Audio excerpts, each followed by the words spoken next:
నాకు ఇట్లాంటి బలహీనత రావడానికి ఛాన్స్ లేదు. ఎవరి నామం మహిమ పరచబడు నిమిత్తం వచ్చింది ఇది.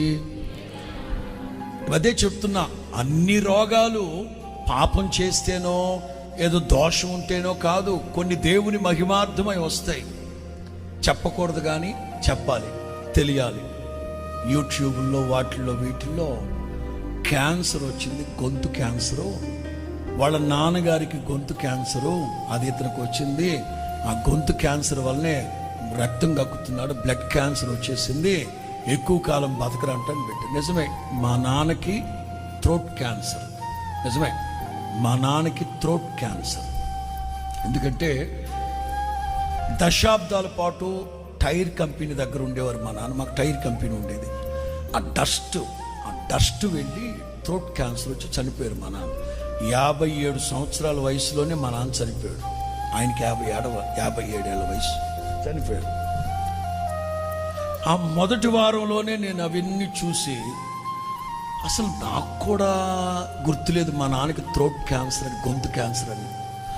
నాకు అధైర్యం వచ్చేసింది, నిజంగా చచ్చిపోతానా, ఇంక నేను పాడలేనా, ఎవరికి తెలియదు. కానీ ఒంటరిగా నేను గదిలో పడుకొని పాత పాటలు, నేను లైవ్లో వాడిని పాటలు పెట్టుకొని, ఇక మరలా నా గొంతు నాకు వస్తుందో రాదు, ఇంక రాదు, ఇక నా బ్రతుకు దినములన్నిట ఈ పాటలు వింటూనే నేను తృప్తి చెందాలని. బయట ఉన్నప్పుడు బాగుండేవాడిని, ప్రసంగాలు చేసేవాడిని. పాట పాడమంటే నేను పాడలేనని చెప్పడానికి ఎంత సిగ్గుపడిపోయాను. అయిపోయింది. ఫిబ్రవరిలో అట్లాగే ఉంది, కానీ విశ్వాసంతో రాసుకున్నాను ఆ మాటలు. ఈశ్వర సంపదనంతటితో అభినయించి నే పాడెదను.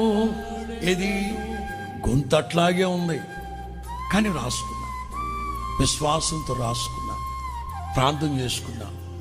ఆ 3 గంటలు, నేను 2 పాటలు పాడాలంటే ఇంచుమించు ఒక 3 గంటలు పడుతుంది. 3 గంటలు నా గొంతుని కాపాడు ప్రభు అని ప్రార్థన చేసుకుంటా. ఆ టైంలో గొంతు బాగానే ఉంది. తర్వాత గుడారాల పండుగలో గాడిద, మోహన్ గారికి తర్జుమా చేసిన గాడిద స్వరం లాగా అయిపోయింది. మార్చి 16 దిగులు పడిపోయాడు, అలా రాదనుకున్నాను. కానీ నా